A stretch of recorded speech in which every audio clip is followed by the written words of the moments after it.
بسم اللہ الرحمن الرحیم نحمده ونصلی علی رسولہ الکریم اما بعد بسم اللہ الرحمن الرحیم۔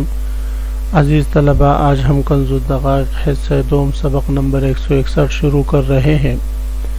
اس سبق میں ہم کتاب المضاربہ سے متعلق پڑھیں گے۔ آج کے سبق کا خلاصہ یہ ہے کہ مصنف علیہ الرحمہ دو مسئلے ذکر فرمائیں گے،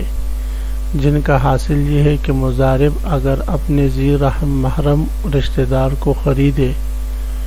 تو مضارب کا ایسے رشتہ دار کو خریدنا کہ جس کی خریداری سے وہ آزاد ہو جاتا ہو، چاہے وہ رشتہ دار مضارب کا ہو یا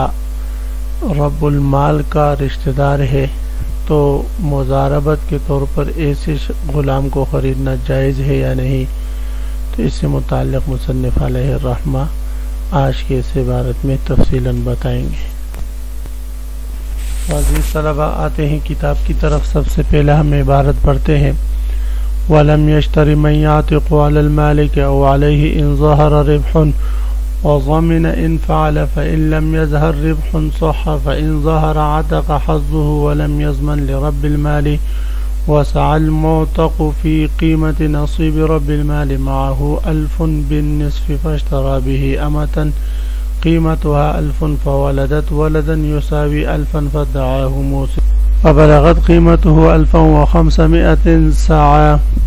لرب المال في 1000 وربعه أو أعتقه فإن قبض 1000 ضمن المدعي نصف قيمتها۔ یہاں سے مصنف علیہ الرحمہ یہ مسئلہ بیان فرما رہے ہیں کہ وَلَمْ يَشْتَرِ مَنْ يَعْتِقُ عَلَى الْمَالِكِ۔ عزیز طلبہ، یہ مسئلہ تو آپ بارہا پڑھ چکے ہیں کہ آپ صلی اللہ علیہ وسلم ارشاد فرماتے ہیں: مَنْ مَلَكَ ذَا رَحِمٍ مَحْرَمٍ عُتِقَ عَلَيْهِ۔ جو شخص اپنے کسی قریبی رشتہ دار کا مالک ہو جائے خریدنے سے، تو وہ قریبی رشتہ دار خود بخود اس پر آزاد ہو جاتا ہے۔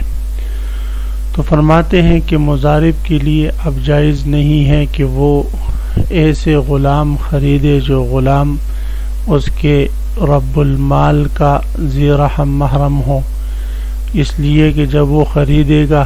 تو وہ رب المال پر آزاد ہو جائے گا، تو رب المال نے اس کو پیسے اس لیے دیتے تاکہ وہ اس میں نفع حاصل کرے، اس میں تو اس کا نقصان ہے، اس کا مال ضائع ہوگا، تو اس لیے فرماتے ہیں ایسے شخص کو بطور مضاربت کے نہ خریدے۔ اسی طرح اگر وہ غلام اس کا مضارب کا اپنا قریبی رشتہ دار ہے کہ یہ خریدتا ہے تو یہ اس پر آزاد ہو جاتا ہے، تو اس کو اپنے ایسے قریبی رشتہ دار کا بھی خریدنا جائز نہیں کہ جس کی خریداری ہی سے وہ اس پر آزاد ہو جائے،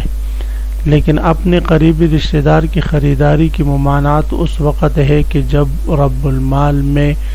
اور اس غلام کے خریدنے میں نفع ظاہر ہو اور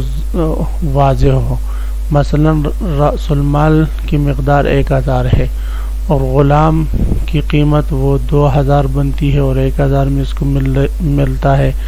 تو اس صورت میں فرماتے ہیں کہ ربح ظاہر ہے، تو ظاہر ہے کہ ان 2000 میں جو ربح 1000 ہے اس میں نصف اس کا ہوگا مضارب کا، تو اس صورت میں اس کے حصے کا وہ آزاد ہو جائے گا۔ تو اس طریقے سے پھر دوسرے بھی آزاد ہوگا، اس لیے کہ تک تجزی قبول نہیں کرتا، تو اس میں رب المال کا نقصان ہوگا۔ تو اس لیے فرماتے ہیں کہ اگر مال میں ربح یقینی ہو تو پھر تو اس کو اپنے قریبی رشتہ دار کا خریدنا جائز نہیں، لیکن اگر مال میں جو ہے ربح نہ ہو، مثلا رأس المال کی مقدار 1000 ہے اور غلام کی قیمت 500 ہے، تو اس صورت میں تو کوئی نفع وغیرہ نہیں، تو اس لیے فرماتے اس صورت میں اس کا خریدنا یہ جائز ہوگا۔ تو فرماتے وَلَمْ يَشْتَرِ، اور مضارب نہ خریدے مَنْ يَعْتِقُ عَلَى الْمَالِكِ، ایسے غلام کو جو آزاد ہو جائے مالک پر، او علیہ یا آزاد ہو جائے اس مضارب پر، ان ظہر ربح، اگر اس میں ہے ربح فی الحال ظاہر ہو مال میں تب نہ خریدے، وضمن ان فعل، اگر اس نے اس کے باوجود بھی ان دو صورتوں میں سے کسی ایک صورت میں خریداری کی اور وہ غلام اس کے مالک کی وجہ سے ملکیت میں آنے کی وجہ سے آزاد ہو جائے یا اس کی ملکیت میں آنے کی وجہ سے آزاد ہو جائے تو فرماتے ہیں ضامنہ، یہ مضارب ضامن ہوگا۔ فَإِن لَمْ يَظْهَرْ رِبْحٌ صَحَّ، ہاں اگر مال میں ربح فی الحال موجود نہ ہو تو پھر ایسے غلام کی خریداری جائز ہوگی۔ مثلا 1000 ہے رأس المال اور اس نے غلام خریدے 500 کا، تو اب کوئی نفع وغیرہ نہیں، تو اس لیے فرماتے یہ جائز ہے اور بے صحیح ہوگی۔ فَإِن ظَهَرَ، پھر اچانک اس غلام کی قیمت 500 سے بڑھ کر 1500 تک پہنچ جائے اور اس صورت میں ظاہر ہے کہ وہ اس پر آزاد ہو جائے گا، تو اس آزادی کی صورت میں وہ معتق غلام اپنی قیمت کے برابر پیسے کما کر وہ مولا کو دے گا، اور یہ جو مضارب ہے یہ اپنے مولا کے لیے ضامن نہیں ہوگا کسی چیز کا، اس لیے کہ جس وقت اس نے خریدا تھا اس وقت یہ آزاد نہیں ہو رہا تھا۔ فَإِن ظَهَرَ، پس اگر ربح ظاہر ہو جائے بعد میں عَتَقَ حَظُّهُ، تو اس مضارب کا حصہ اس سے آزاد ہو جائے گا۔ وَلَمْ يَضْمَنْ لِرَبِّ الْمَالِ، رب المال کے لیے کسی چیز کا ضامن نہیں ہوگا۔ اب معتق کے لیے کیا حکم ہے؟ وَسَعَ الْمُعْتَقُ، اور معتق صحیح کرے، کوشش کرے، فی قیمت نصیب رب المال، رب المال کے حصے کی قیمت کے برابر۔ رب المال کا حصہ 50% تھا اور اس کا بھی تو 50% کی جو قیمت بنتی ہے 50,000 یا 60,000، اس کے برابر وہ صحیح کر کے وہ رب المال کو حوالہ کر دے۔ ماہو الف بالنصف، اب اسی پر مصنف علیہ الرحمہ یہ ایک مسئلہ متفرع فرما رہے ہیں۔ صورت مسئلہ یہ ہے کہ مضارب کے پاس 1000 درہم بطور مضاربت کے ہیں، بس اس نے ان 1000 کے بدلے میں باندی خریدی اور اس باندی کی قیمت بھی 1000 ہے، پھر اس باندی نے بچہ جنا اور اس بچے کی قیمت بھی 1000 ہے، تو اب یہاں پر باندی اور اس کی قیمت دونوں کو ملا کر کتنے ہیں بھئی؟ دونوں کو ملا کر یہ 2000 روپے ہو جاتے ہیں۔ ان 2000 میں 1000 تو رأس المال ہے رب المال کا، باقی 1000 وہ نصف اس مضارب کے اور نصف رب المال کا ہے۔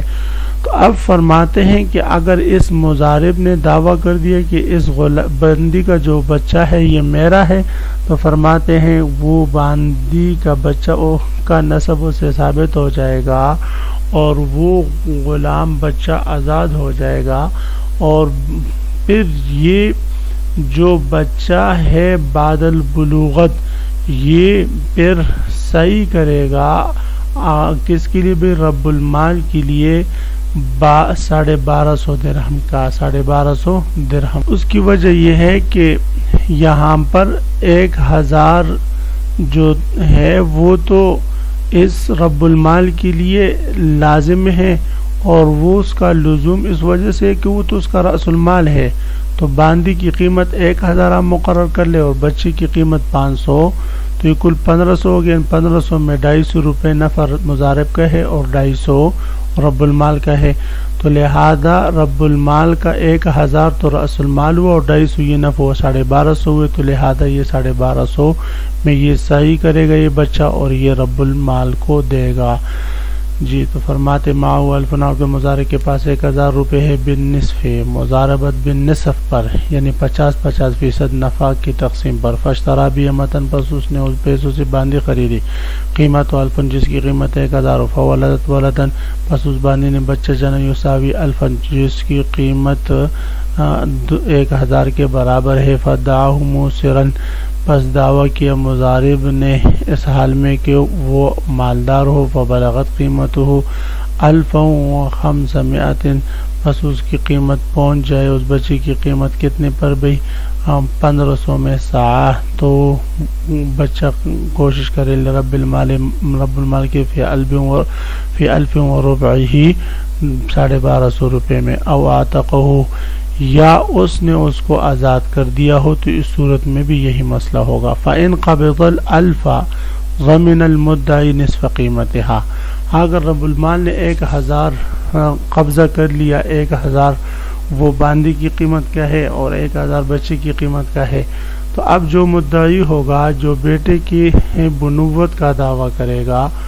وہ اس باندی کی نصف قیمت کا جو ہے وہ ضامن ہوگا،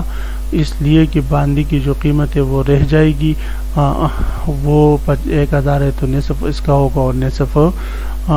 مضارب کا ہوگا اور نصف رب المال کا۔ اب اگر مضارب مدعی ہے تو وہ باندی کی نصف قیمت رب المال کو دے، اگر رب المال مدعی ہے تو وہ اس مضارب کو 500 روپے دے دے۔ تو اسی مسئلے کے ساتھ آج کے سبق کا اختتام ہوا۔ عزیز طلباء آپ اس کو خوب غور سے سنیں، سمجھے، یاد کریں۔ اللہ ہم سب کا حامی و ناصر و آمین، وآخر دعوانا ان الحمدللہ رب العالمین۔